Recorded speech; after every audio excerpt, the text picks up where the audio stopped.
средното образование, нели сега државна матура треба да подготвуваат, па доволно моментите кога треба да се подготвуваат за славење матура, тие всушност сега се во некаков курсо как да размислуваат какви оценки ќе имаат и дали ќе се запишат во некој од факултетите, да разговараат со професорките и професорите, каде би да им дадат совет. Ке може ли ти да кажеш како тоа влијае сега врз тебе? Мислам дека моменталните протести многу лошо влијаат кај младите, бидејќи немаме никаква поддршка од професорите за ние гимназистите кои сме во 4-та година. Сега ќе имаме и матурски испит и немаме време да учиме, да се подготвиме за тие.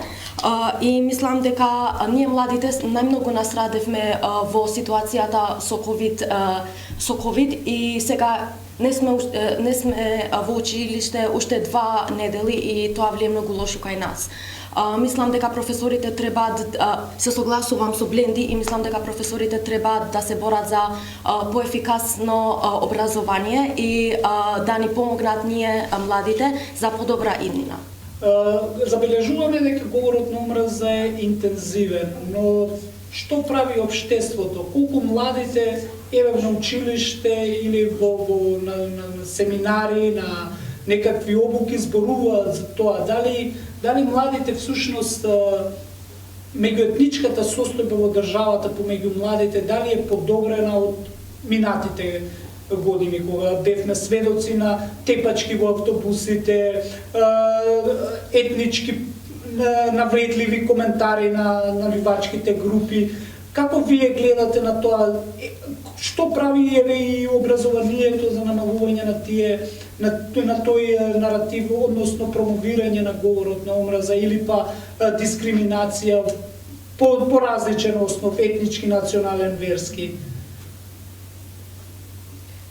Ова година во моето училиште имаше семинар за дискриминација и мислам дека образниот говор е многу интензивен уште во денешните денови, но мислам дека младите активисти и студенти почнаа да зборуваат за тоа и луѓето почнаат да го третираат како нешто посериозно и мислам дека професорите и училиштето многу ни помаѓа во тоа.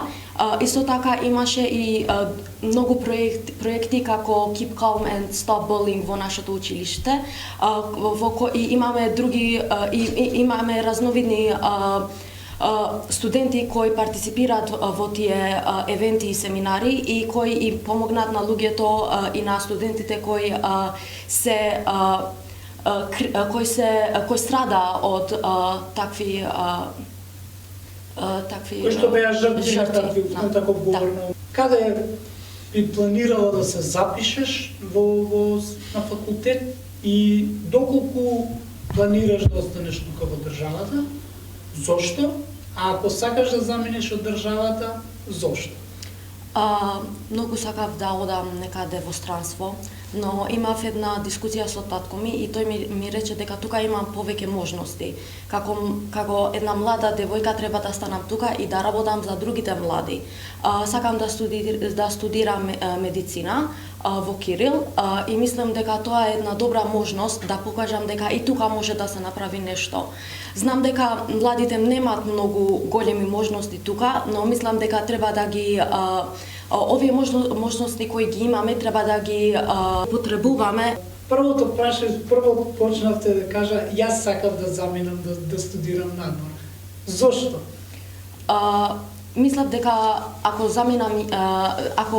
заминам надвор и во странство, мислам дека моите потреби и тие моите барања ќе биле прифатени, но мислам дека и тука имам можности да го правам тоа што сакам. И зошто да одам и ако и тука ќе ми биде подобро за иднината, бидејќи ќе бидам во моје место и ќе им помогам на моите луѓе.